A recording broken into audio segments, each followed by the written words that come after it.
아버지, 오늘 목요일 아침까지 왔습니다. 오늘도 힘있게 하시옵소서. 예수님 이름으로 기도합니다. 아멘. 자, 오늘 39장 갑니다. 1절로 16절 좀 돼요. 내가 읽을게요. 그러므로 인자야, 너는 고객에게 예언하여 이르기를, 주 여호와께서 이같이 말씀하시되, 로스와 메섹과 두발 왕 고가 내가 너를 대적하여 너를 돌이켜 이끌고 북쪽 끝에서부터 나와서 이스라엘 산 위에 이르러 내 활을 쳐서 내 왼손에서 떨어뜨리고 내 화살을 내 오른손에서 떨어뜨리리니 너와 내 모든 무리와 너와 함께 있는 백성이 다 이스라엘 산 위에 엎드러지리라. 내가 너를 각종 사나운 새와 들짐승에게 넘겨 먹게 하리니 내가 빈들에서 엎드러지라. 이는 내가 말하였음이니라. 주 여호와의 말씀이니라.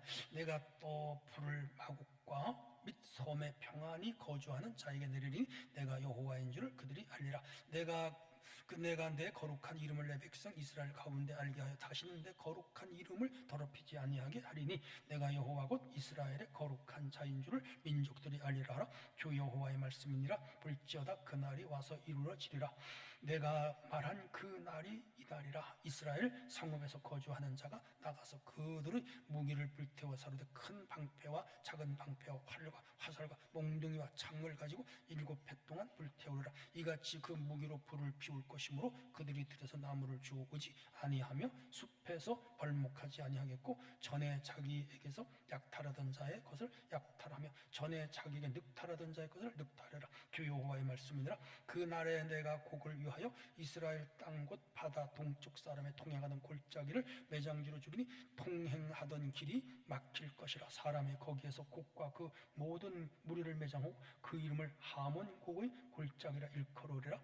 이스라엘 족속이 7달 동안에 그들을 매장하여 그 땅을 정결하게 할 것이라. 그 땅 모든 백성이 그들을 매장하고 그로 말미암아 이름을 얻으리니 이는 나의 영광이 나타나는 날이니라. 주 여호와의 말씀이니라.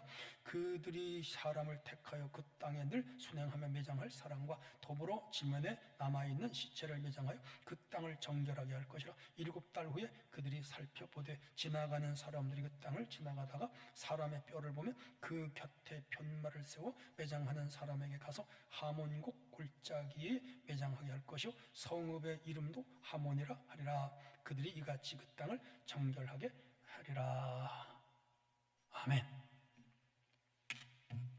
침략자 곡의 심판. 자, 38, 39장은 하나님을 대적하는 곡광입니다. 마곡 나라들입니다. 그 세력을 하나님 심판하겠다. 그래서 38장이 전쟁의 과정과 하나님 개입을 보여주었다면 39장은 그 심판의 결과가 어떠한가 하는 것을 보여주는 거예요. 그래서 곡은 강한 군대를 이끌고 하나님 백성을 공격하지만 결국 하나님의 손에 의해서 철저히 이 곡의 세력 패망한다. 이 말씀은 단순히 역사적 사건을 넘어서 마지막 날 하나님 나라의 최종 승리를 예표하는 사건이다. 그렇게 보시면 돼요. 이 곡은 당시에 리디아 왕 기게스라는 사람을 지칭한다라고 성경학자들은 하나같이 주장하고 있어요. 마곡은 스키타이어족이라고 그러는데 고대 이쪽 이란 그리고 이쪽에 오늘 터키 이쪽 지역에 지배하는 강한 민족을 의미하는 것 같아요. 근데 이제 이게 중요한 게 요한계시록의 이 곡과 마곡의 전쟁이 최후 종말론적으로 일어난다고 이제 요한이 말씀을 하고 있거든요. 그래서 이 종말론적으로 곡은 이제 적그리스도를 의미하고, 그리고 마곡은 기독교를 공격하는 여러 세력들, 이를테면 공산주의 세력이라든지 또 이슬람 세력이라든지, 그리고 이쪽 아까 말씀드린 구역예배 때는 자연주의 세력, 과학주의 세력, 이런 세력들이 다 하나가 되어 기독교를 공격하고, 주의 있잖아요.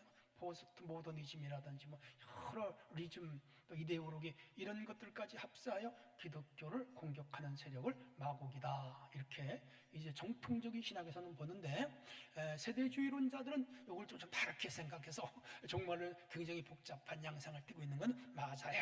자, 어쨌든 간에 이 1절로 2절 가겠습니다. 곡을 끌어내시는 하나님은 곡을 북방에서 끌어내어 이스라엘 산으로 올라오게 하셔서, 그래서 이 큰 전쟁이 일어나게 되는데, 겉으로 보기에는 이 곡에 의해 전쟁이 일어나는 것 같지만 실제로는 하나님의 섭리 안에서 이루어지는 주권적인 전쟁이다.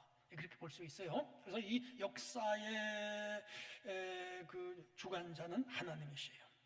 그래서 하나님은 절대로 관찰하는 분이 아니라 역사의 이 주권을 가지고 움직이는 분인데, 오늘 개인적으로도 마찬가지예요.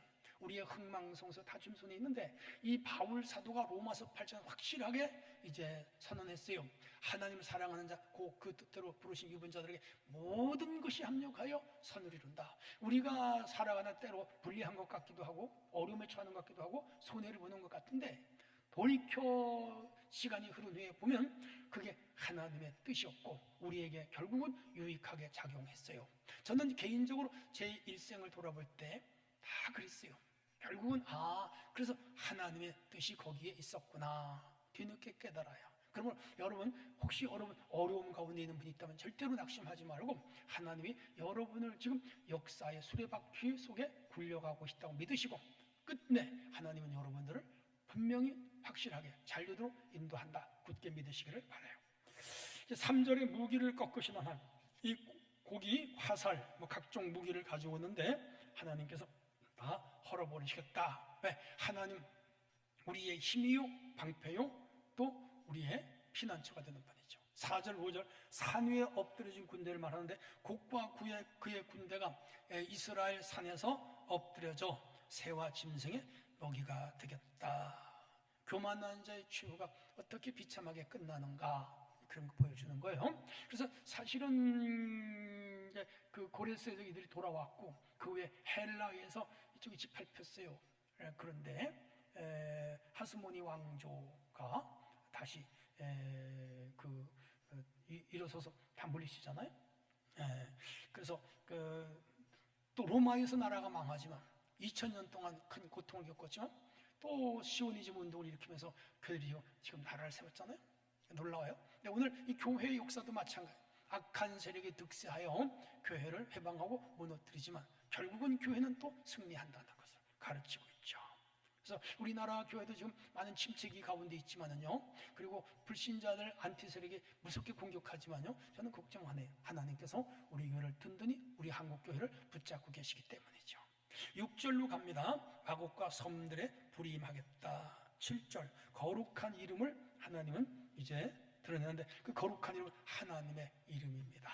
하나님은 자신의 거룩한 이름을 백성 가운데 알리시고, 그래서 그 고개 세력을 무너뜨림으로 하나님이 이스라엘을 보호한다는 것을 이스라엘 백성들이 결국은 알게 될 것이다, 그런 내용이에요.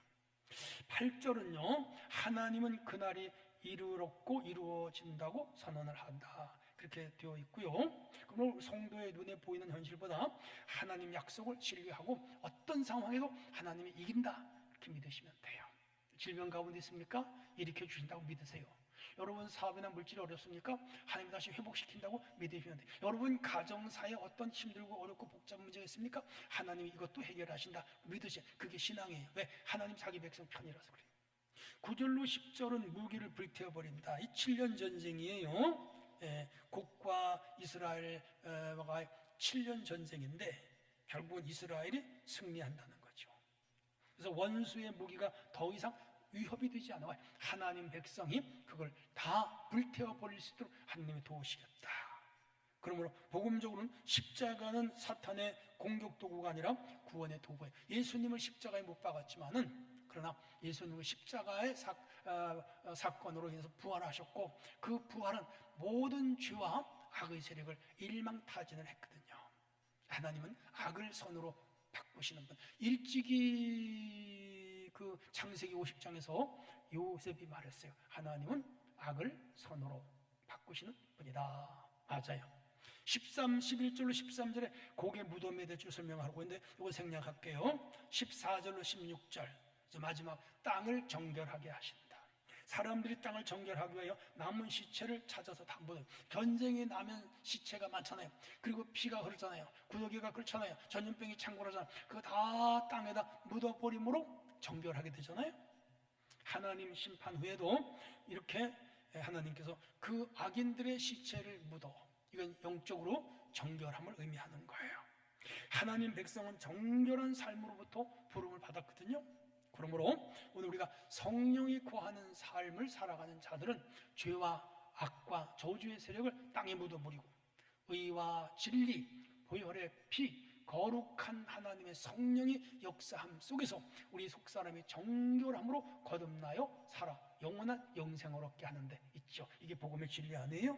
그러므로 오늘 우리는 구원받은 후에도 끊임없이 거룩함을 추구하며 하나님 앞에 그렇게 고람되어의 신앙으로 살아가는 것은 중요하죠. 결론이 하나님은 모든 역사를 주관하세요. 곡도 하나님 계획 안에서 움직였다 그랬죠. 세상의 모든 역사도 하나님 손 안에서 움직이는 거예요. 지금 우리가 살아가는 현대 시대에 트럼프 그리고 이쪽에 나타나고 그리고 이 이란의 지도자들 그리고 그 주변에 무슨 뭐 계속 움직이잖아요.